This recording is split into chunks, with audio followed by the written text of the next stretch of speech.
Saya akan memberikan tentang radiologi gastrointestinal, ya, mencerna. Terus nanti yang kedua adalah tentang hepato, pankreato, biliar. Ya, yang pertama kita bicara tentang usus dulu. Ya. Ini nama saya Palinantas. Ya, nanti divisinya ada 4 orang ya. Saat Dokter Tingkat, Dokter Agung mungkin sudah memberikan kuliah, belum? Saya sudah memberikan apa? Berdasarkan tidak lagi, baik. Ya karena itu termasuk di abdomen ya. Ya seperti mungkin kuliah-kuliah yang lainnya. Untuk saat ini cukup banyak ya, apalagi perkembangan ilmu dan teknologi yang semakin canggih. Jadi mungkin dulu orang tidak mengenal apa yang disebut sebagai MSCT, multi slice CT, sekarang sudah ada. Ya, ada juga yang disebut spectral CT, ya sekarang sudah mulai diperkenalkan. Ya, begitu juga MRI. Begitu juga kedokteran nuklir dan intervensi.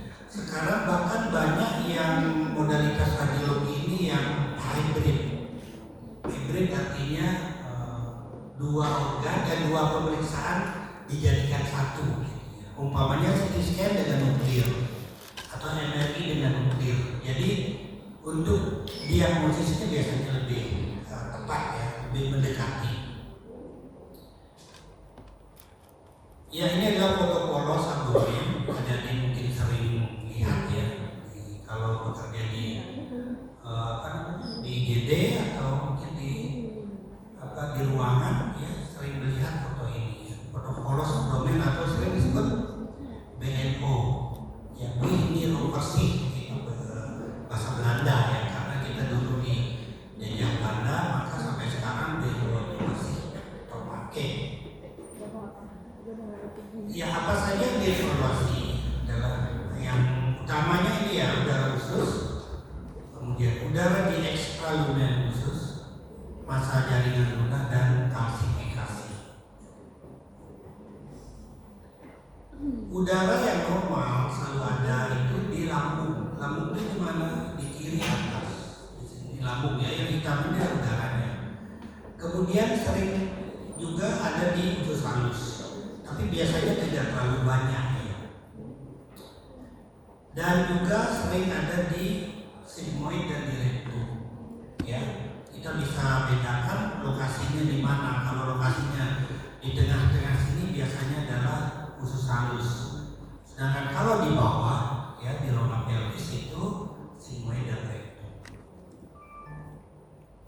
Baik, ini adalah udara di gaster yang hitam ya udara ya, karena udara tidak menahan sinar X, justru melanjutkan semua maka menjadi hitam. Filmnya menjadi hitam. Ini adalah di usus halus, ya, kemudian ini di rektum dan sigmoid. Ini adalah anatomi di mana Anda sering melihat di buku ya, bagaimana anatomi usus halus dan kolon. Usus halus itu karena panjang. Jadi lokasinya adalah saling tumpang tindih seperti ini ya, berkelok-kelok. Dan kolon karena lebih simpel, lebih pendek dia, maka dia mengisi bagian yang seperti ini, disebut biasanya figura foto. Ya, seperti figura kan ya, frame foto. Ya, kalau usus besar itu ada yang disebut dengan haustra. Ya, haustra itu biasanya jaraknya satu sama lain cukup lebar ya, dibandingkan dengan valvula conifentes pada usus halus. Biasanya diameter usus ini sekitar 7,6 cm ya, sekitar segitu. Kalau lebih dari ini disebut biasanya dilatasi usus. khusus untuk kolon. Tetapi untuk small bowel atau usus halus adanya apa? Valvula conifentes. Biasanya dia saling berdekatan ya, karena apa namanya jaraknya rapat. Gitu. Diameternya sekitar 2,5 cm. Itu diameter yang normal. Kalau lebih dari itu disebut dilatasi. Baik, ini adalah contoh dilatasi usus di mana kita melihat pika-pika ususnya menebal, ya, menebal sehingga terlihat dengan jelas. Sehingga kalau terjadi pika usus yang menebal dengan dilatasi usus itu biasanya sudah merupakan suatu keadaan obstruksi, ya, biasanya obstruksi atau Ileus, ya, di mana memberikan gambaran apa yang disebut sebagai irimbun. Ya, irimbun pattern, ya, gambarannya seperti ini ya, seperti tulang ikan.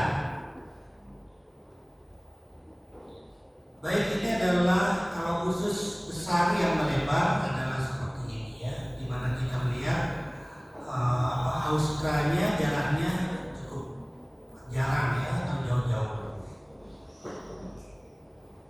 Biasanya di tepi-tepi kalau kolon. Ini adalah bagaimana kita membuat gambar abdomen 3 posisi, ya. Karena di IGD atau di ruang emergensi biasanya sering dimintakan foto seperti ini. Mohon pesan foto polos atau beno 3 posisi. Ya, kenapa 3 posisi? Karena memberikan nilai diagnostik yang lebih tinggi apabila dilakukan hanya dalam 1 posisi, ya. Ini LLD, ini AP supaya ini IREM, ya. Oke, kita membicarakan sekarang udara usus yang abnormal, ya. Sering diberi batasan sebagai Ileus, ya. Ileus itu ada 2, fungsional Ileus dan obstruction Ileus. Fungsional artinya fungsinya terganggu, ya, karena fungsinya terganggu atau apa namanya dorongan dari peristaltik usus itu tidak ada untuk mengeluarkan angin atau udara, maka akan terjadi dilatasi dari usus. Tapi dilatasinya biasanya seluruh usus, baik itu usus besar maupun usus kecil atau usus halus. Ya, akan menimbulkan gambaran apa yang disebut sebagai sentinel. Sentinel itu adalah lengkungan dari ususnya. Ini generalized Ileus sering juga disebut sebagai paralytic Ileus atau adinamic Ileus. Kalau obstruksi mungkin disebabkan oleh peningkatan, oleh tumor atau oleh invaginasi, itu biasanya akan memberi gambaran yang spesifik. Jadi mechanical Ileus ini ada Ileus di level usus halus, small bowel obstruction, ada di level usus besar, large bowel obstruction. Nanti perbedaannya dapat ada dibaca di seperti ini. Kalau punya contohnya localized Ileus, maka udara rektum dan sigmoid ada, ya. Udara di usus halus, ususnya akan jadi distensi. Sedangkan udara di kolon juga masih ada, ya, karena dia lokal saja, dia bukan obstruksi. Lain dengan SBO, LBO, ya, small bowel obstruction, maka udara di rektum dan di sigmoid biasanya tidak ada. Sedangkan udara di usus halus akan sangat banyak dan dilatasi. Udara di kolon juga tidak ada. Kenapa tidak ada? Karena obstruksi di usus halus. Itu juga pada LBO, large bowel obstruction, udara di rektum tidak ada. Udara di usus halus biasanya ada, tapi sangat minimal, ya. Kecuali satu ileosekanya yang inkompeten. Inkompeten artinya apa? Udara yang di kolon bisa naik lagi, reflux ke usus halus, ke ileum, ya. udara di kolon akan banyak. Baik, ini adalah contoh dari ileus paralitik atau generalized ileus, di mana usus halus dan usus besar akan sama-sama dilatasi. Ini akan sangat sulit dibedakan dengan ileus obstruksi usus besar dengan atau ileus ekal yang inkompeten. Cara membedakannya apa? Cara membedakannya melihat klinis. Kalau ileus paralitik biasanya peristaltik usus ada atau tidak? Tidak ada, ya. Itu kembali kita ke klinis. Kita tidak bisa hanya melihat gambaran radiologis saja. Baik, ini mechanical small bowel obstruction. Kalau terjadi obstruksi usus halus oleh karena mekanik atau obstruksi, maka usus halus sendiri akan dilatasi. Ini proksimal dari obstruksinya. Kalau obstruksi di usus yang di distal dari obstruksinya akan kolaps, Karena apa? Karena udara itu tidak bisa diteruskan di lokasi obstruksi. Dilatasi yang disproporsi dari ususnya. Penyebabnya adalah banyak. Kalau lab bowel obstruction secara mekanik sama saja dengan tadi, terutama di sini kalau katup ileus ekalnya inkompeten atau tidak bisa menahan lagi dilatasi dari usus dan dari kolon usus besar, maka udaranya akan berbalik ke usus halus. Baik, ini adalah contoh dari LBO bowel obstruction. Jadi bisa lihat sangat dilatasi dari kolon transversum, kemudian kolon descendant. Tapi di lokasi ini terjadi apa? Tidak ada lagi udara yang menuju ke rektum. Artinya di sini adalah terjadi obstruksi. Masih di sigmoid. Kita bisa tes dengan memberikan kontras dari bawah. Begitu saya masukkan kontras dari rektum, maka kontras ini tidak bisa mengalir ke bagian proksimalnya. Jadi benar di lokasi ini adalah terjadinya obstruksi total dari kolon descendant distal. Ini adalah perbedaan antara small bowel dan large bowel obstruction. Kalau small bowel obstruction biasanya kita melihat ada gambaran herringbone dan step ladder. Ada gambaran seperti anak tangga. Kalau biasanya pada large bowel tidak ada karena udara atau usus besar ini sangat simpel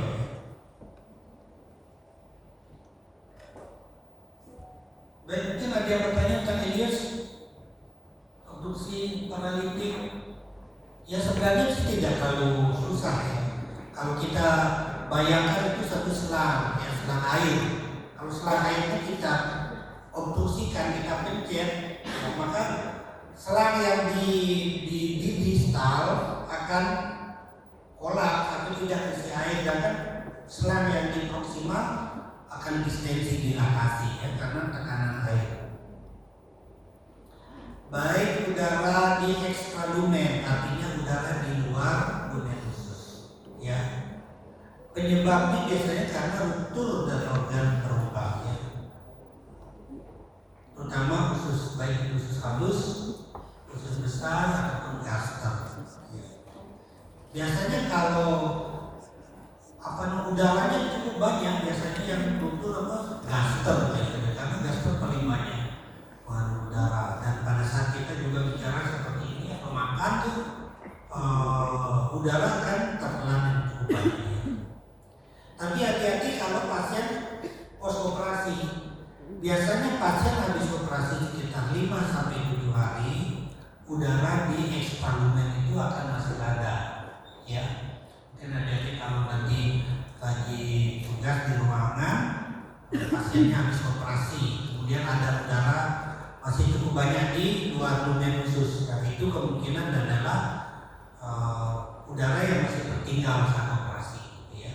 Biasanya setelah 7 hari secara normal udara di luar usus itu akan menghilang.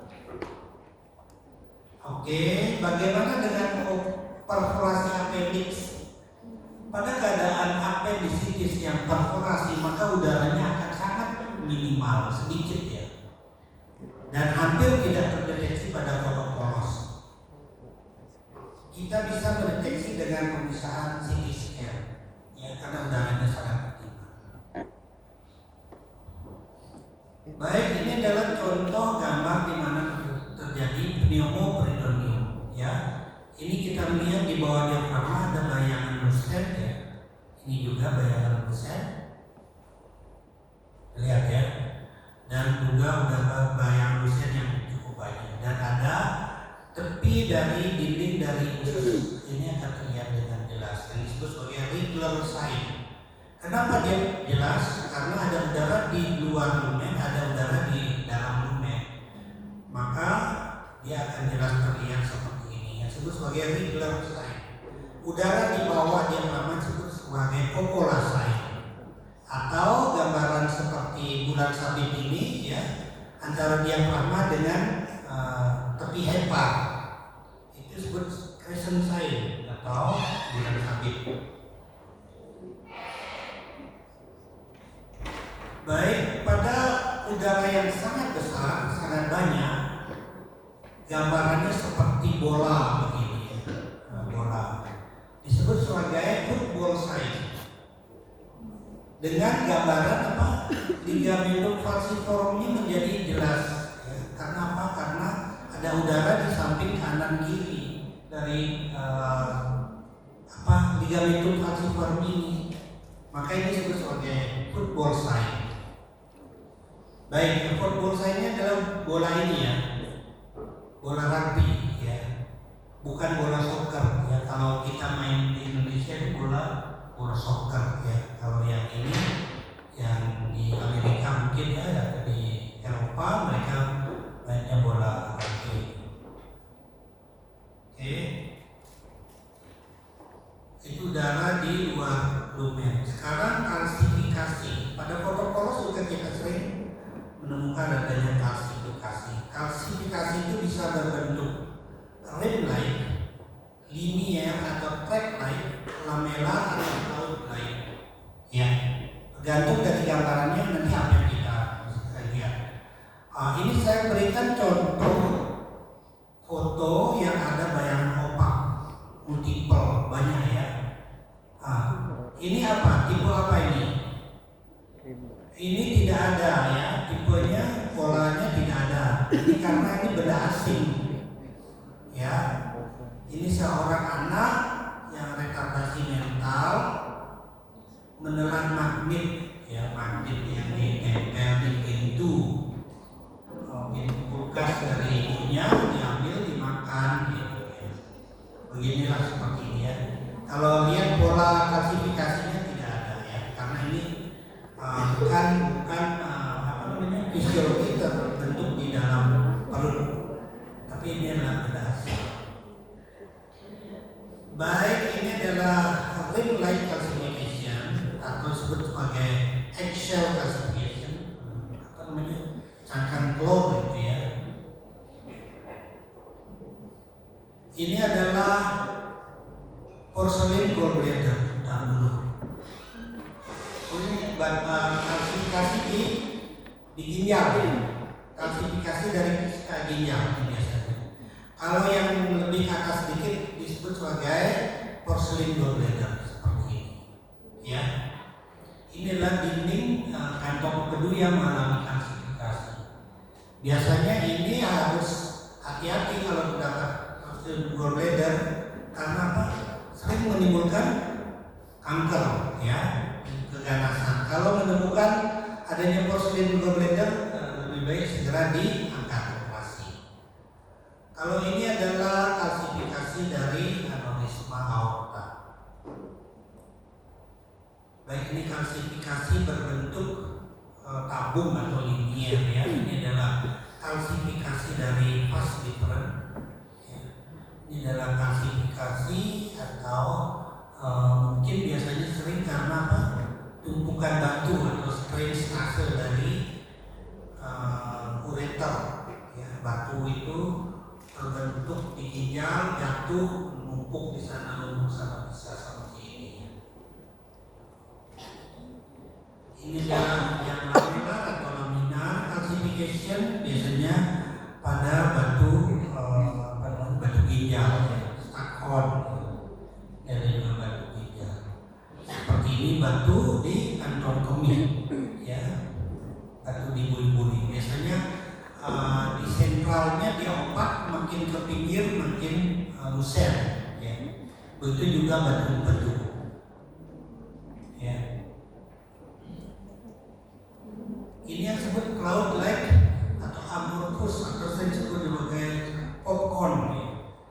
Popcorn calcification ini adalah pada nefrokalsinosis, di mana terjadi kalsifikasi dari piramid-piramid ginjal. Ya. Ini bukan batu ya. Kalau batu itu biasanya di saluran, di calyx minor, calyx major, pelvis renis. Kalau ini terbentuknya di piramid ginjal.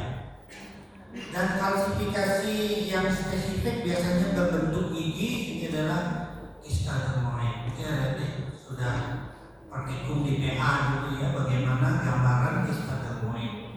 Ada giginya, ada lemaknya, ada rambutnya dan segala macamnya. Kalau giginya biasanya terlihat dengan jelas. Ini adalah histadermoid yang sudah matur, di mana giginya sudah terbentuk seperti ini. Kalau ini adalah kalsifikasi dari pankreas, ya, bentuknya seperti pankreas, ya, di mana parenkin pankreas seluruhnya mengalami kalsifikasi. Kalau yang kalsifikasi di bawahnya ini adalah kelenjar prostat. Ya. Kelenjar prostat itu berlubus-lubus, makanya seperti kalsifikasinya terpisah ya, tapi sebenarnya dia menjadi satu ya, tergantung dari lubus prostat yang mengalami kalsifikasi. Oke, pada kelainan pada organ padat intradomen dapat terlihat pada radiografi poros apabila ada lesi yang lebih padat atau lebih opak ya dibandingkan dengan sekitarnya. Ya, kalau organnya atau kelainannya hampir mirip dengan organ sekitarnya tidak terlihat pada fotoporos. Ya, makanya fotoporos itu nilai diagnostiknya tidak terlalu tinggi ya, tapi biasanya sering juga membantu diagnosis. Oke, ada yang bertanya tentang fotoporos? Ada? Tidak ada? Ya, semoga bisa mengerti nanti ya. Kemudian saya masuk ke radiografi konvensional dari kontras. Ya, seperti contoh pemisahan esofagus di sini kita bisa lihat karena adanya kontras yang menempel di dinding esofagus, kelihatan menjadi lebih opak ya, lebih putih. Kita memerlukan alat apa yang disebut dengan X-ray fluoroskopi, ya, di mana sinar X yang dikeluarkan oleh alat ini adalah kontinu, sehingga pemeriksaan ini akan mengeluarkan sinar X yang sangat besar, ya. Karena mengeluarkan sinar X yang sangat besar, maka operatornya atau radiologisnya yang memeriksa pasien harus menggunakan protektor APD ya, alat proteksi diri atau pelindung ya.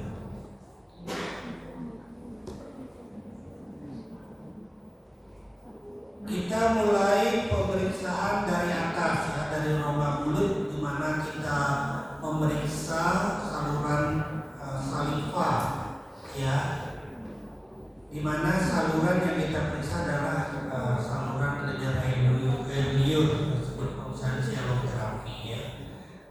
Pada fotoporos biasanya saluran kelenjar air liur itu tidak terlihat, kecuali kalau ada pengapuran atau kalsifikasi baru kita lihat, maka diperlukanlah pemeriksaan dengan kontras, baik itu kelenjar parotis maupun kelenjar submandibular ataupun kelenjar submental.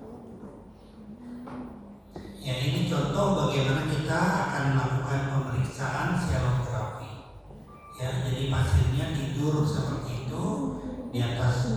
pemeriksaan, di atas meja pemeriksaan nanti kita tempatkan ujung kateter di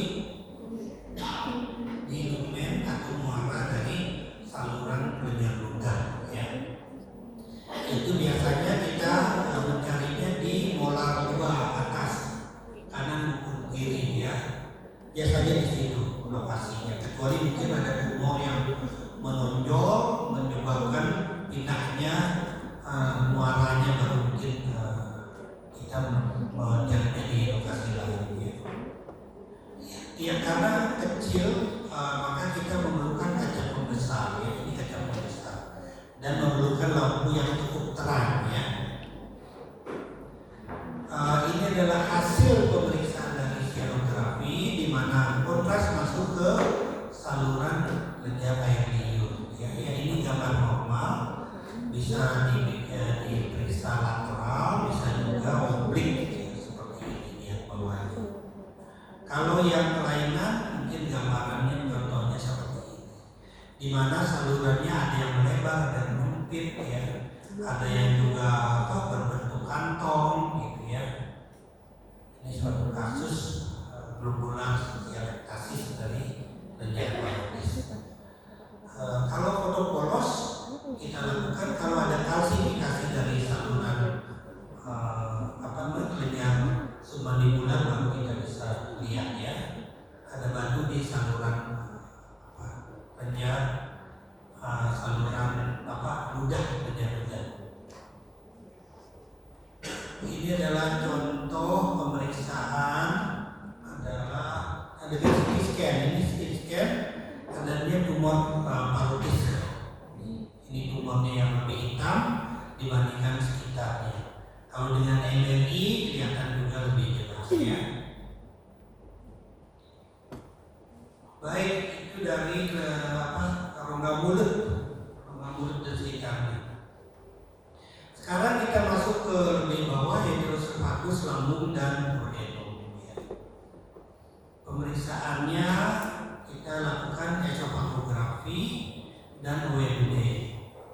OMD singkat dari esophagus ma duodenum. Tapi kalau ada yang mencari di perpustakaan bahasa Inggris biasa disebut bariumil ya. Kalau perpustakaan Belanda ini disebut OMD. Ini anatomi dari lambung ya, anatomi yang sering lihat di buku ya. Tapi kalau ini adalah anatomi radiologinya, di mana kita memberikan udara dan memberikan kontras sehingga lambung tersebut terdistensi. Kalau tidak, biasanya dalam keadaan biasa atau pasiennya tidak lagi makan, maka lambung tersebut kolaps. Bariumil ya, harus dilakukan persiapan terlebih dahulu. Pasiennya puasa, pasiennya tidak merokok ya. Kalau pasien merokok, kemudian hati-hati kalau pasiennya lagi hamil harus dilaporkan ya, karena efek radiasi terhadap janin atau bayi dalam kandungan itu cukup jelek.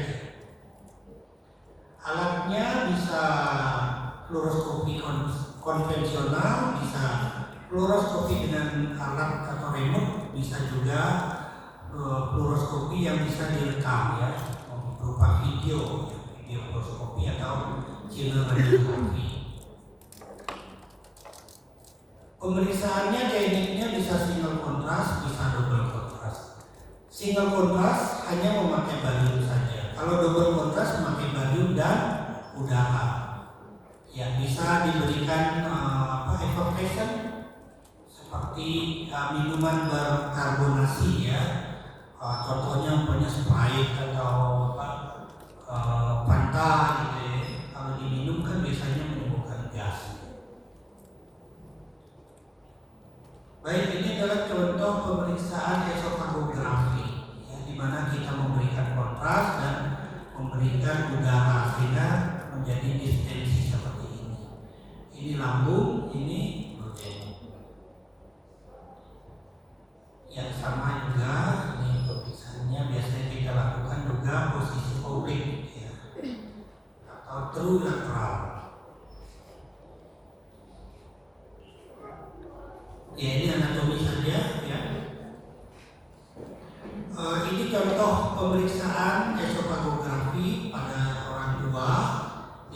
terjadi gambaran seperti corkscrew ya, corkscrew. Jadi kelihatannya berbentuk kantong-kantong begitu ya. Ini pada CT scan-nya mungkin hampir sama kelihatannya dengan esofagografi. Kalau dilakukan endoskopi maka terlihat mukosanya masih licin, tapi akan terlihat banyak kantong gitu ya. Kalau ini ada real kasus yang kita temukan di RSCM, ini adalah suatu benda asing ya. Ternyata ini adalah biji manggis atau manggis. Manggis beda dengan mangga ya. Biji manggis ya, di mana pasiennya datang dari Kalimantan. Ya, kebetulan saya yang memeriksa ini susah menelan atau menelan dia seperti nggak bisa tuntas turun ya. Begitu tiba di RSCM kita lakukan pemeriksaan memberikan barium ya. Begitu kita berikan barium ternyata ada gambaran kusen ya, di antara barium ini.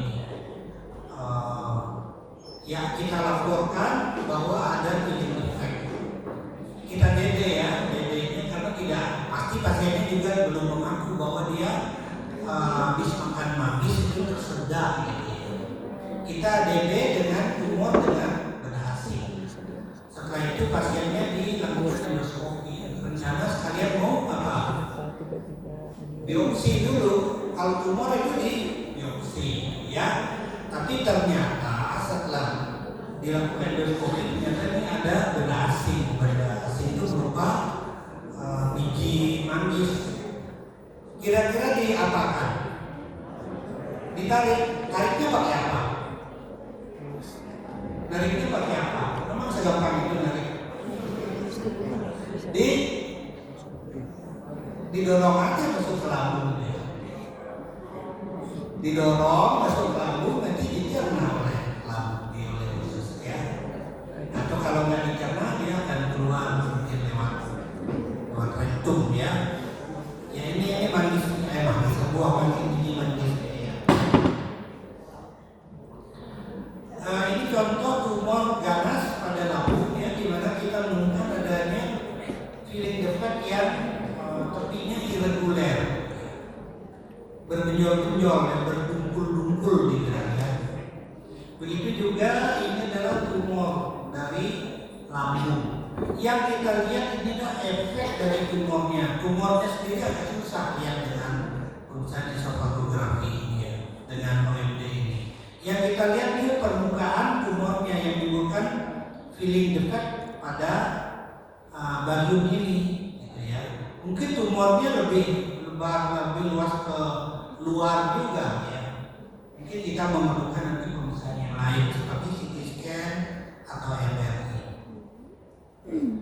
Baik, ini gambar apa yang disebut sebagai limitis plastika ya. Ini sebenarnya tumor biasanya limfoma ya pada gaster yang menimbulkan dindingnya sangat tebal atau seperti ini gambarnya ya, yang di bawah ini sangat tebal dan kaku sehingga lumen lambung sendiri jadi menyempit. Jadi pemeriksaannya OMD akan terlihat lambungnya kaku seperti ini ya, lumennya kecil gitu, atau seperti gambar yang di sebelahnya. Oke, dengan CT scan kita bisa melihat tebalnya dinding seperti ini. Oke, biasanya ini limfoma. Baik, ini contoh lain adalah suatu gambar di vertikal. Di vertikal itu suatu kantong yang keluar dari suatu lumen, mungkin karena sebab ada kelemahan vokal dari lumen tersebut maka akan terbentuk di vertikal. Bisa single, bisa juga multiple ya. Gambar sebelahnya adalah diverticulosis, multiple ya. Yang ini di vertikal saja.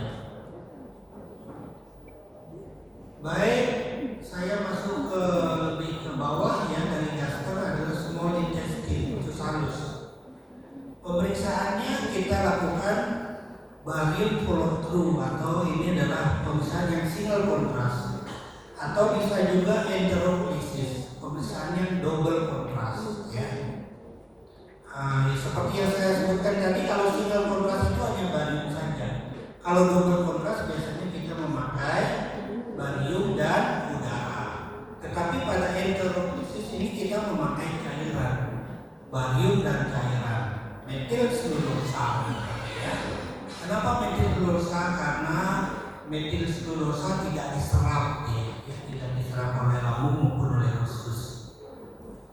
Baik, ini anatominya, anatomi dari usus halus, di mana kita melihat saling tumpang tindih, ya, usus halus. Pertama kita bicara follow through. Pemeriksaan sangat gampang ya. Setelah pasien puasa, maka pasien diberikan minum kontras. Kontras ini barium suspensi, bukan larutan, suspensi ya. Kalau dicampur dengan air, didiamkan dia mengendap. Ya. Tapi massa jenisnya tinggi sehingga memberikan gambaran opak pada ronsen. Setelah minum kontras kita ikutin di bawah sinar X. Setelah 5 menit dari minum kontras, 10 menit dari minum kontras, 20 menit dan selanjutnya kita double-kan aja, 20, 40, 80, 160 sampai kontrasnya masuk ke sekum. Ya. Kalau kontrasnya sudah masuk ke sekum, berarti semua usus halus sudah dilalui oleh barium. Ya, nanti kita catat timingnya berapa atau transit timingnya berapa dari sejak minum sampai dengan masuk ke sekum. Kalau enteroklisis kita memakai bantuan kateter, ya, kateter yang cukup panjang ya. Contohnya big bowel dokter kateter ya, yang panjangnya sekitar 135 cm. Di mana ujung dari kateter ini kita tempatkan di duodenum bagian 3, 4 stay duodenum ya. Kenapa kita tempatkan di sini? Agar lambungnya tidak terisi kontras. Karena kalau lambung terisi kontras akan mengganggu juga pemeriksaan yang lain ya, menutupi ya. Kemudian setelah diberikan kontras, kita berikan juga kontras kedua, yaitu yang berupa metil selulosa. Atau kalau bisa kita bisa juga berikan udara. Ya, kita pompakan udara. Ada alat untuk memompa udara ya, seperti alat untuk memompa balon ya, balon. Tahu nggak? Pompa balon 6 tahun itu kan kita memberikan itu, pakai itu ya. Baik, ini adalah contoh hasil dari pemeriksaan. Ini adalah barium follow through yang di kiri ya. Sedangkan yang di kanan adalah enteroklisis.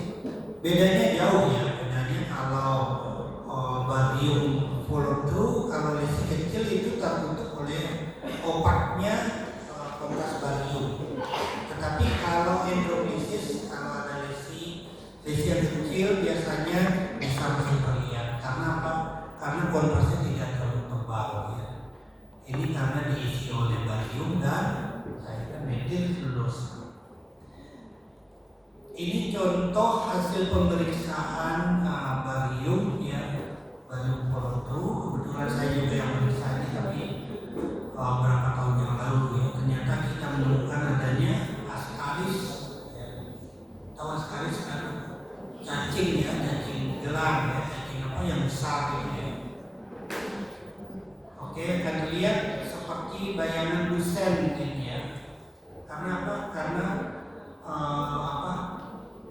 cacingnya sendiri tidak minum barium. Ya. Biasanya ini adalah cacing mati ya, cacingnya sudah mati. Kalau cacingnya masih hidup, biasanya cacingnya ikut makan barium sehingga ususnya cacing terlihat. Oh, saya tidak punya gambarnya. Ususnya cacing terlihat. Gitu. Jadi usus manusia terlihat, usus cacing terlihat. Ya.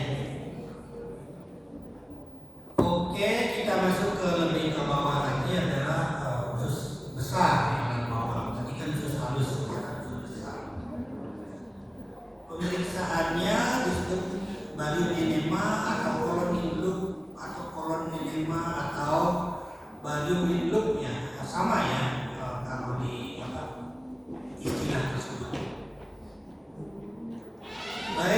ini adalah bagaimana kita tekniknya adalah single kontras, double kontras, sama dengan pemisahan sebelumnya ya, dengan pemisahan usus halus.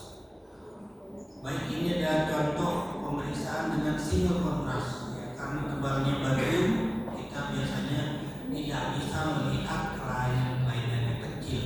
Tapi kalau kelainan besar, ada tumor yang cukup besar di dalam lumen usus, akan menimbulkan filling defect. Jadi barium ini tidak mengisi tumor tersebut, tapi akan terdesak oleh tumornya. Kalau double kontras kita bisa melihat dengan baik. Ini adalah anatomi. Biasanya pada pemisahan ini kita usahakan kolonnya adalah distensi ya. Kita usahakan memberikan barium dan udara ya. Kalau dalam keadaan biasa kita tidak berikan udara, maka usus tersebut akan kolaps seperti ini ya, dan sulit menemukan kelainan, terutama kelainan yang kecil. Ini indikasinya ya, indikasinya banyak ya, bisa melena, bisa diare kronis, IBD, Crohn, Crohn, dan lain-lain. Kontraindikasi adalah pemisahan yang tidak boleh dilakukan, yaitu pada keadaan bowel perforasi atau suspek perforasi dari usus itu nggak boleh ya, walaupun baru suspek. Takutnya nanti kalau beneran terjadi perforasi dari usus, dilakukan pemeriksaan barium enema, bariumnya bisa ususnya bisa bocor, bariumnya bisa masuk ke rongga intraperitoneal.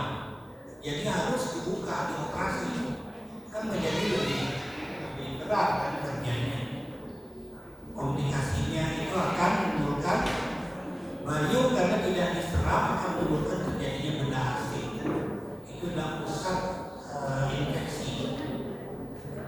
Kalau ada toksit megakolon ini hampir sama ya, karena toksit megakolon ini di usus sangat tipis ya, riskan untuk perforasi.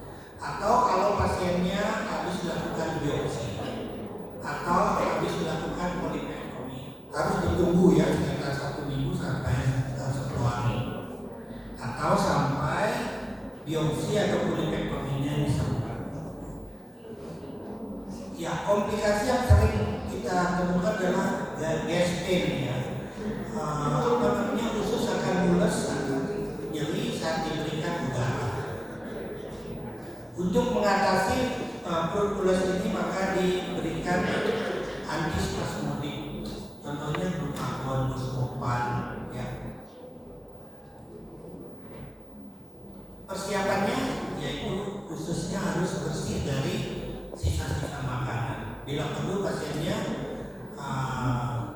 makanannya rendah residu, sayur-sayuran itu dikurangi, tapi banyak minum sehingga usus tersebut akan banyak berisi cairan. Bila perlu diberikan refraktif ya, urus-urus ya, diberikan antispasmodik ya untuk mengurangi rasa nyeri. Ya, kontrasnya kalau dilakukan single kontras, kontrasnya harus lebih encer ya. Jadi konsentrasinya lebih encer. Kalau yang double kontras, konsentrasinya lebih pekat. Tetapi nanti bariumnya akan kita keluarkan lagi pada pemeriksaan double kontras ya, diganti dengan udara. Ini contoh pemeriksaan alat fluoroskopinya. Ini contoh bagaimana kita melakukannya. Bariumnya kita taruh sekitar 1 meter lebih tinggi dari pasien. Ini pasiennya ya, ini alatnya. Ini dokternya, operatornya yang lagi mengerjakan memakai apron. Ini contoh alat pakai remote ya, di mana pasiennya di dalam, dokternya di luar ruangan. Jadi pasiennya dengan operatornya berbeda ruangan sehingga dokternya tidak ikut kena radiasi ya, karena memakai remote. Ini alat yang kita pakai untuk memasukkan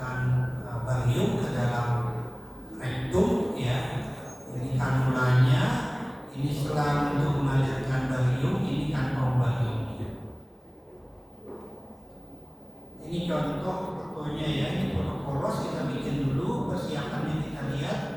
Kalau sudah cukup bagus kita lanjutkan dengan pemeriksaan barium. Ini contoh single kontras ya, bariumnya akan mengisi usus dari rektum, kemudian sigmoid, ini plexura lienalis, plexura hepatica, kolon descendens ya, ini seluruh kolon kita bisa evaluasi. Kemudian yang double kontras ya lebih bagus ya, karena mukosanya akan terlihat jelas terlihat ya. Pada rektum, rektum sigmoid posisi lateral, rektum sigmoid posisi AP ya, kemudian sigmoidnya, kemudian plexura apa namanya ini, sigmoid, plexuranya ya, sini kita bisa lihat dengan jelas ya. Karena apa? Karena dikembangkan oleh udara ya, jadi bariumnya tidak menutupi lesi-lesi yang ada ya. Ini contoh pemisahan kolon yang normal. Oke ya, sampai appendix juga bisa terlihat dengan jelas ya. Appendix yang terisi oleh apa namanya barium. Ini katup ileocekalnya atau valvula conifentesnya atau katup valvula Bowhini ya, katup Bowhininya. Ini adalah ileum terminal, ini adalah sekum, ileocekal sekum. Ya, tapi ada kesusahan dan ada kelebihan dari single kontras dan double kontras. Single kontras kita bagus melihat mortalitasnya atau prestatik dari usus dibandingkan dengan double kontras. Kontur usus juga cukup bagus ya, dan tapi mukosanya agak susah dibandingkan dengan double kontras. Tekniknya single kontras itu gampang, lebih mudah dibandingkan dengan double kontras. Contoh kasus ini adalah polip. Ya, polip ini adalah bubble atau udara yang ada di lumen usus, gelembung udara. Apa bedanya? Kalau polip itu biasanya tepinya berbatasnya tegas dan di dalamnya itu masih ada bercak-bercak barium. Kalau bubble biasanya bentuknya bulat seperti bulat begini, kalau ini kan oval dan di dalamnya tidak ada bercak-bercak barium. Yang sangat penting kalau dilakukan perubahan posisi, polip akan tetap pada lokasinya, air bubble akan berpindah ya, akan pindah tempat. Ini contoh foto adalah polip bertangkai ya. Ini dilihat secara end profile atau dari samping ya, dimana kita melihat kepala polipnya, tangkai polipnya. Kalau ini dilihat secara end face atau dari atas, itu dari apa? Dari muka, ya, maka kita melihat gambaran seperti ada dua lingkaran, ya, sehingga orang Barat itu melihatnya sebagai topi Meksiko atau sombrero, melihat sebagai sombrero, maka ini disebut sebagai sombrero sign, ya. Tapi ada juga polip yang tidak bertangkai, polip sesai, seperti kepala topi gitu ya. Dilihat secara info.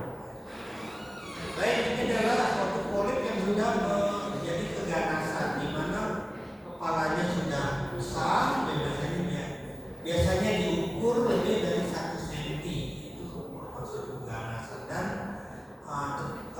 kepalanya ini berdungkul-dungkul ya, seperti buah kul ya. Bukan kul, bunga kul yang kita biasanya masak. Tapi ada juga tumor yang mengisi seluruh dinding sehingga lumennya akan menyempit ya. Jadi seluruh dinding itu, lingkaran itu semuanya dipenuhi oleh tumor. Jadi lumennya ini menjadi sempit ya. Sehingga nanti memberikan gambaran apa yang disebut sebagai apple core ya. Apple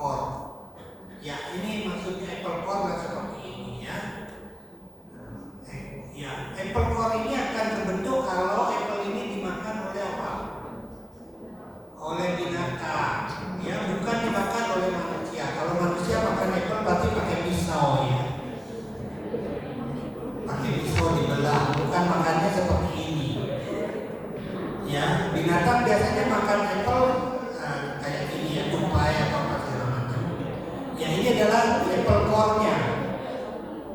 Ya. Jadi di radiologi itu sains itu sangat banyak ya. Ada regular sign yang kita lihat tadi, ada Herringbone sign, ada apple core sign. Kalau ini adalah contoh di mana terdapat divertical dari kolon ya, diverticulosis. Ya, di mana kita melihat adanya benjolan-benjolan di keluar dari lumen. Ini adalah polip. Polip itu adalah kutil ya, atau tonjolan yang kecil-kecil yang menuju ke dalam lumen. Dia berbalik dengan divertical. Kalau polip ke dalam lumen, kalau divertical keluar lumen. Tapi berupa kantong kalau divertical. Kalau polip berupa benda apa namanya, massa ya, atau kutil gitu kata detailnya. Kutil kita tahu ya. Baik, inilah divertical dengan gambaran itisnya, di mana diverticalnya kelihatan ujungnya meruncing ya. Kalau yang masih bagus ini mungkin masih bagus ini, kelihatan bulat, ini bagus. Diverticalnya masih bulat. Tapi kalau dia sudah meruncing adalah diverticulitis, terjadi infeksi ya.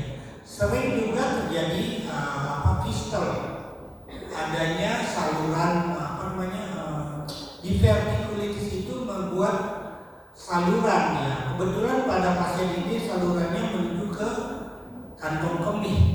Jadi diverticulitis itu mengalami perforasi mengarah ke kantong kemih. Ya, terjadinya fistel.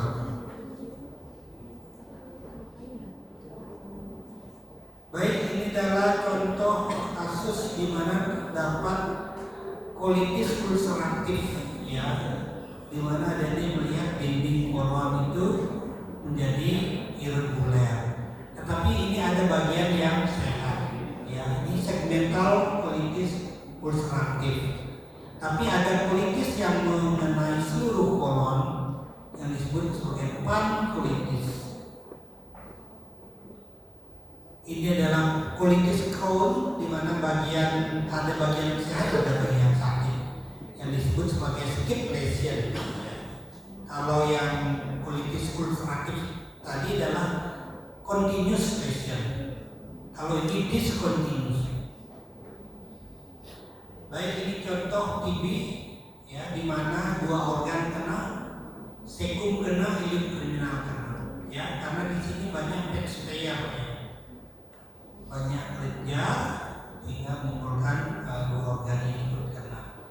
Ini adalah CA, di mana kita lihat gambar ekor. Ini adalah polip ya, polip yang ada bariumnya kelihatan filling effect, polip yang tidak ada bariumnya kelihatan terbuka. Ini contoh dari coil spring. Intusisepsi kalau heliosekal ya, heliumnya masuk ke sekum, kemudian masuk sampai ke kolon transversum ya, memberikan gambaran apa yang disebut sebagai coil spring. Kalau ini adalah contoh di mana terdapat tumor di ekstralumen yang menyebabkan pendorongan lumen khusus sehingga menjadi deviasi seperti ini.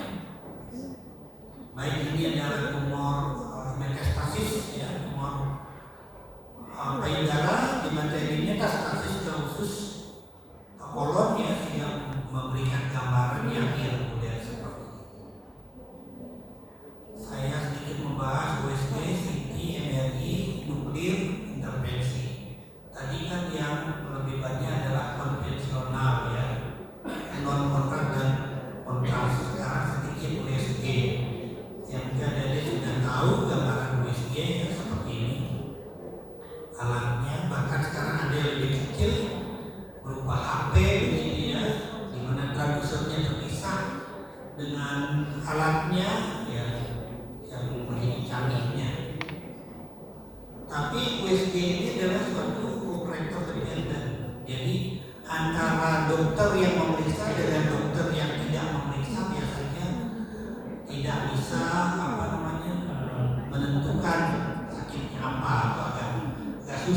yang tidak memeriksa, memakai gelombang suara atau pantulan gelombang suara, ya, di mana pantulan dari organ yang ditangkap oleh transducer ini akan diperlihatkan menjadi gambar di layar, sehingga apa yang kita lihat itu adalah pantulan dari sinar dari gelombang suara.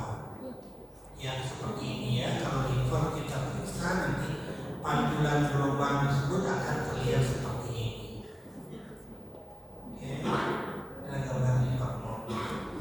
Bisa juga kita periksa vaskulernya, ya, di mana vaskuler kita bisa lihat aliran darah ini kita lakukan dengan pemeriksaan Doppler. Ini contoh pankreas, ya, di mana pankreas terlihat seperti ini. Tapi kadang-kadang sebagian pankreas tidak kita bisa lihat, hanya kita melihat di daerah korpus saja.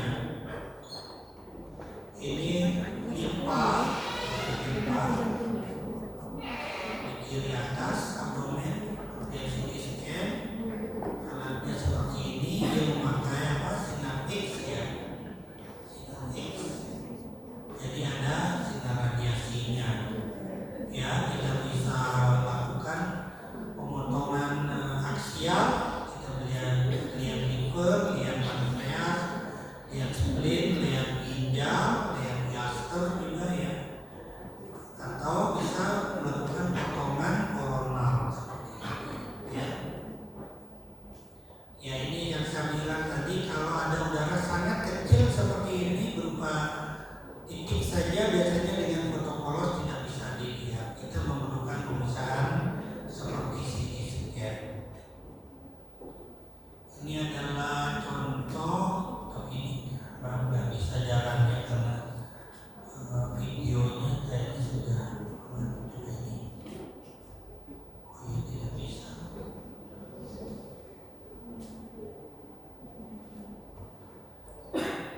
Dari hasil CT scan kita bisa melakukan pemeriksaan virtual kolonoskopi. Ya, ini adalah permainan dari komputer saja, di mana gambar ribuan gambar yang dihasilkan oleh alat CT dapat direkonstruksi menjadi gambar beneran. Ya, nggak bisa. Kemudian MRI pakai apa? Medan magnet, ya, memakai di sini memakai medan magnet, tapi yang sangat kuat, lebih kuat dari magnetnya bumi.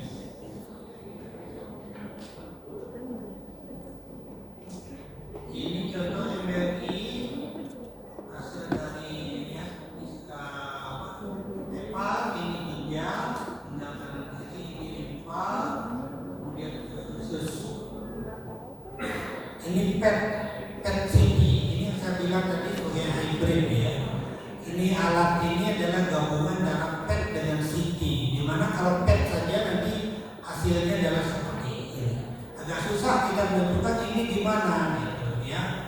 Begitu kita gabung dengan CT, dia menjadi seperti ini. Lebih jelas kita tahu ini ternyata di liver, ya. Ini ternyata di lambung seperti ini, ya. Kalau ini kan kita nggak bisa melihat dia di organnya di mana, tapi begitu kita gabung dengan CT, kita bisa melihat bahwa ini kelainannya di gaster, ya. Alatnya modelnya kayak dua begini, yang satunya adalah CT, yang satunya adalah PET, position emission. Ya, PET ini sebenarnya sangat membantu, ya.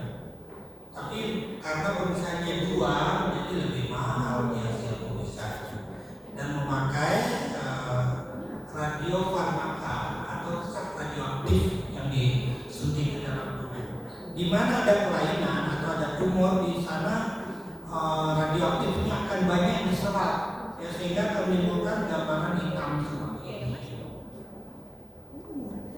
Bagus untuk memeriksa kalau ada metastasis atau penyebaran tumor ke organ lain. Keunggulan PET dapat mendeteksi lebih awal atau diagnosis dini, lebih akurat menentukan stadium dan lokasi lesi, lebih tepat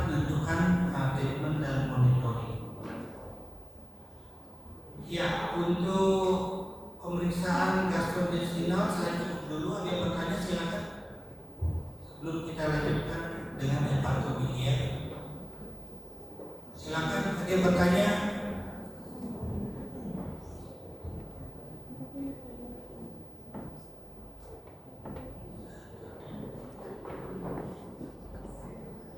Mau dilanjutkan atau mau istirahat dulu? Lanjut ya, ini soalnya sedikit ini. Paling-paling 15 menit.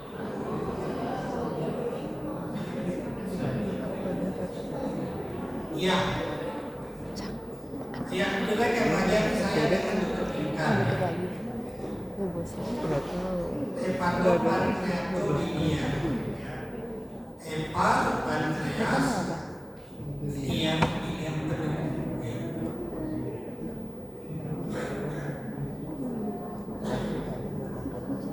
Ya, modalitasnya hampir semua bisa ya. USG, foto polos, kontras, CT scan, MRI, nuklir. Ya. Biasanya untuk apa? Untuk diagnostik, untuk menentukan DD, diferensial diagnosis, untuk follow up. Kalau sudah dilakukan terapi atau operasi umpamanya atau kemoterapi, kita follow up. Apakah ada perbaikan atau justru perburukan gitu ya. Kita bandingkan setelah dilakukan tindakan sebelum melakukan tindakan. Baik, USG seperti yang saya jelaskan tadi memakai prinsip gelombang pantulan dari gelombang suara ya. Jadi biayanya biasanya lebih murah ya, karena alatnya juga tidak terlalu mahal. Paling 500 juta udah dapat peliharaan. Kalau MRI sekitar 50 M, 50 M. CT scan ya setengahnya 25 M dapat ya. Dan bersifat non-invasif, aman ini, baik untuk bayi, untuk hamil, anak, apalagi orang tua, itu cukup aman ya. Tetapi tetap saja ada efek samping yang walaupun kecil ya. Katanya sih ini akan mengganggu pendengaran bayi ya, yang lahir ya, kalau kita melakukan terlalu banyak USG di pasien di dalam kandungan begitu lahir, katanya mengganggu pendengaran ya. Tapi memang saat ini belum terlalu banyak ya, kasus seperti itu. Pemeriksaannya simple, tetapi ada keterbatasannya ya. Penetrasi dari gelombang suara itu tidak bisa menembus tulang. Kalau tulang atau organ padat itu dia langsung dipantulkan. Sehingga karena tidak ada gelombang yang lewat, maka di bawah dari organ tersebut atau tulang tersebut tidak bisa kita deteksi apa-apa. Dia itu aja yang disebut sebagai acoustic shadow. Oke, begitu juga udara itu tidak bisa tidak ada yang dipantulkan di sana sehingga ditembus gitu saja, jadi juga nggak akan menimbulkan apa-apa, justru kelihatannya putih semua. Kalau udara kita lakukan USG putih dan bersifat operator dependent. Ya, ini adalah Doppler seperti yang saya sebutkan tadi. Doppler itu sangat bagus memeriksa aliran darah. Atau aliran apa saja, aliran di ureter juga biasanya bisa kita ya. Terutama ini aliran darah. Biasanya dikasih kode biru dan merah. Ya, merah adalah aliran yang menuju ke transducer, biru adalah aliran yang meninggalkan transducer. Pokoknya ini transducer saya, alirannya ke sana. Kalau yang di sini ini merah ya, yang di sini biru gitu. Ya. Bukan berarti itu arteria yang vena, bukan. Arahnya saja. Baik, untuk liver ini adalah sangat bagus ya kita lakukan dengan pemeriksaan USG. Tapi tetap dia operator dependent. Kalau tumornya kecil, kalau orang yang tidak pengalaman, tumor itu bisa tidak terambil.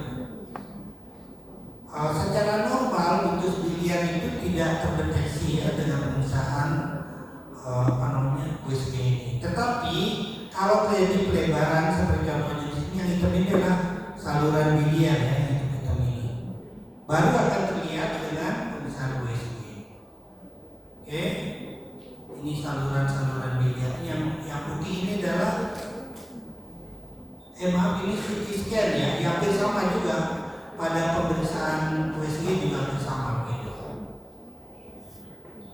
Ini adalah pemeriksaan gallbladder atau kantong empedu, di mana secara normal bentuknya seperti buah pir ya, oval ini, dindingnya tipis dan di dalamnya biasanya hitam ya. Ya kalau tidak ada batu atau tidak ada lumpur ya, kelihatannya hitam. Kemudian kodok polos ya, seperti yang saya sudah sebutkan tadi, kodok polos ini sangat baik kalau terlihat gambaran yang opak seperti ini. Ini contohnya adalah batu dari gallbladder ya, batu empedu. Ini adalah contoh di mana terdapat porselin gallbladder ya, di mana dinding atau empedu berkalsifikasi sehingga terlihat seperti itu.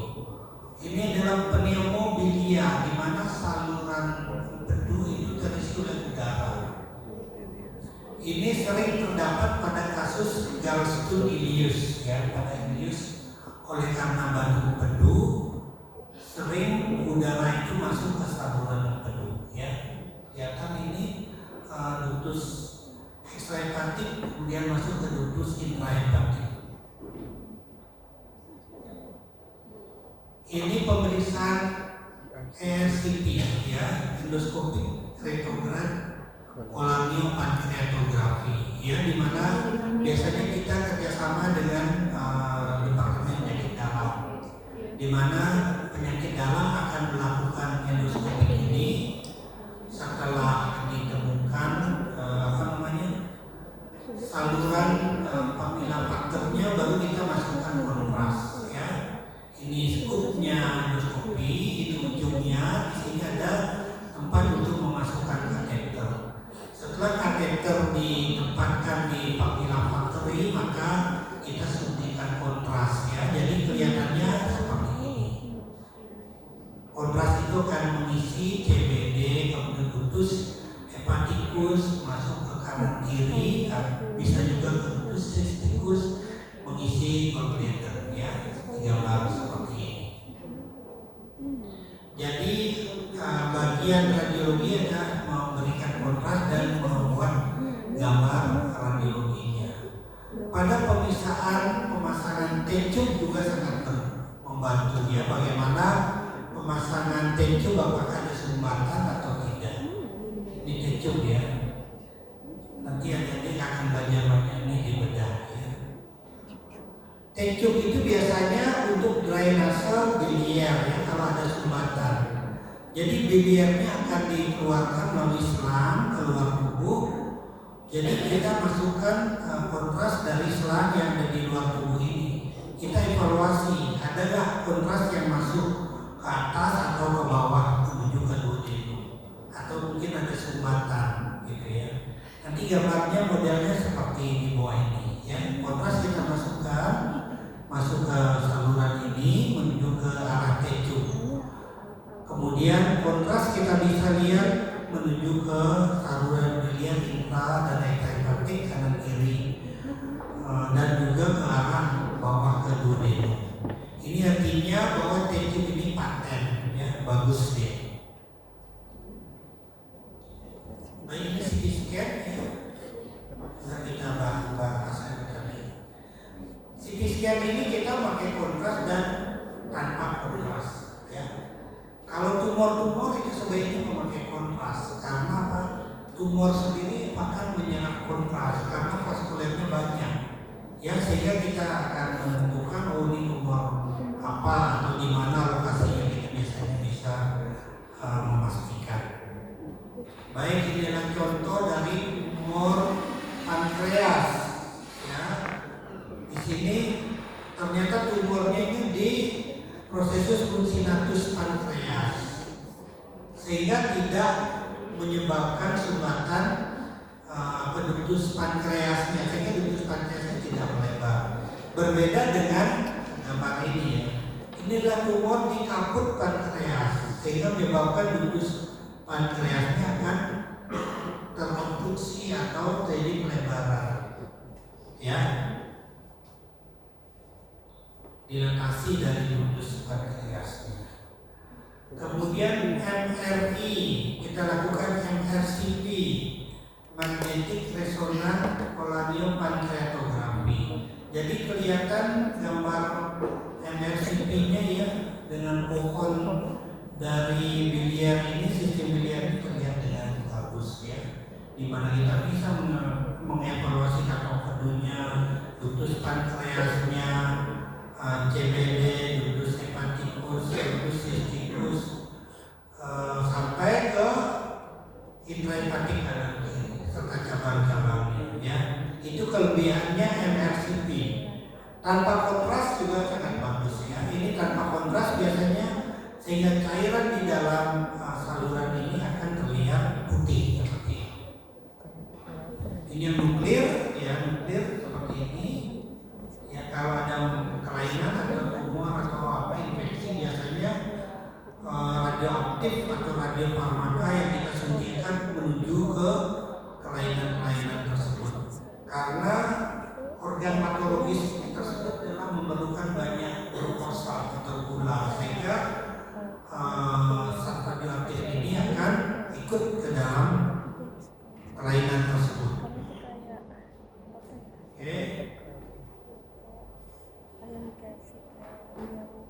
Oke, ini pemisahan apa yang terdapat di dalam limfom ya. Pada USG kita menemukan ada benjolan-benjolan banyak yang multiple.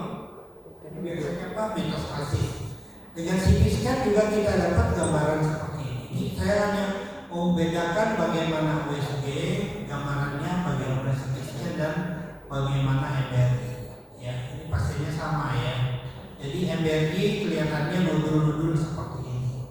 Ya. Jadi sebenarnya gambar ini hasilnya hampir sama ya, equal ya. Tidak ada yang lebih superior atau inferior, tidak ya. Tapi tergantung sekarang di lapangan kita ingin yang mana gitu. Karena semua ada kelebihan, ada kekurangan. Ini adalah nodul metastasis pada hepar. Ini adalah kista hepar. Pada USG kita melihat gambaran hitam, pada CT scan melihat gambaran abu-abu, pada MRI melihat gambaran putih seperti ini ya. Padahal dia sama-sama kista. Kemudian kita melihat abses, ya pada abses pada USG kelihatan juga bulat seperti ini dengan bagian tepinya vaskulernya cukup lebar ya, banyak. Dengan CT scan kita melihat gambaran halo ya, ring enhancement, di mana terdapat penyangatan di tepi lesi. Dengan MRI juga kita melihat gambaran seperti ini. Ini sirosis hepatis, di mana kita melihat heparnya sudah mengkerut ya, di mana tepi heparnya irregular dengan parenkim hepar yang memadat. Ya, ini USG, ini yang hitam itu kan cairan asites. Oke, yang hitam ini cairan asites. Kalau CT scan cairan asites itu adalah abu-abu seperti ini. Ini limfanya sudah mengkerut. Pada MRI ini limfanya terlihat juga sudah mengkerut ya. Pada sirosis hati cairan dengan putih seperti ini.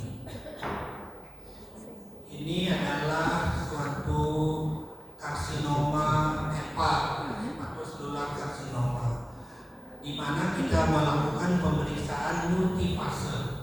Jadi fase-fase kontras itu kita lakukan ya. Ini sebelum kita berikan kontras kelihatan ada nodul hipo ya, hipo diberikan sekitarnya.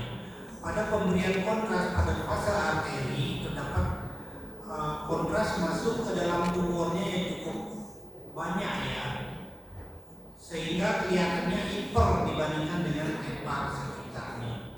Pada fase vena, kontras tersebut sudah keluar dari tumornya, ya, sedangkan parenkim hepar mulai meningkat, jadi kelihatannya tumornya menjadi lebih hitam, disebut sebagai wash out. Jadi terjadi wash out di kontras itu dikeluarkan semua, jadi kelihatannya hitam. Begitu juga pada fase delay, ya, fase delay setelah vena ada fase delay menjadi lebih hitam lagi karena semua kontras yang ada di dalam tumornya ini dikeluarkan. Ya, ini signifikan, ini MRI. MRI juga hampir sama, ya. Makanya itu adalah tanda spesifik dari HCC atau sebulan karsinoma. Ini adalah gallbladder, ada batu, ya, batu bedu. Ini gallbladdernya kelihatan seperti kantong ini, ya. Menimbulkan akustisnya, jadi porosnya. Ini CT-nya ada batu di kantong bedunya. Ini hasil MRCP di mana terdapat batu di dalam kantong bedu. Ada yang bisa lihat ini, ya, ada batu yang hitam. Ada batu di CBD-nya juga yang kelihatan multiple, ada 2. Kemudian ada batu juga multiple kecil-kecil di CBD-nya, di mana CBD-nya sendiri melebar, ya. Ini yang putih-putih ini, ya. Kemudian pada perusahaan lain kita melihat juga ada pilih sudah batu batu saluran biliar, ya, CBD. Dan tumor di mana pada perusahaan USG kita melihat ada massa, kemudian ada vaskuler. Hati-hati kalau ada massa tanpa vaskuler, biasanya itu adalah lumpur, sludge, atau gumpalan selat, tumor aktif selat disebutnya, tumor aktif, mirip tumor, gitu. Tapi kalau ada vaskuler diberikan Doppler, ini adalah tumor dari kantong bedu, ya. Ini di sini scan-nya dia menyangkat kontras. Kalau selat atau lumpur biasanya tidak menyangkat kontras. Ini adalah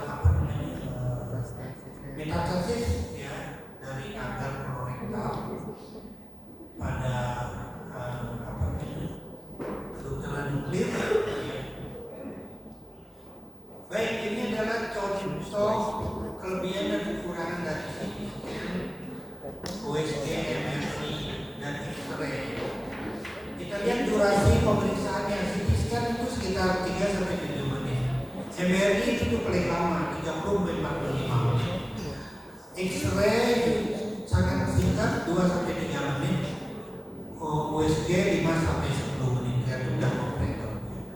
Biayanya sangat murah, lebih murah, mahal, murah. Dimensinya bisa 3D, CT scan, MRI juga bisa 3D, X-ray 2D, dan USG 2D. Untuk soft tissue jaringan lunaknya, pada CT scan kurang bagus, pada MRI sangat bagus. X-ray kurang bagus, dan USG juga kurang bagus.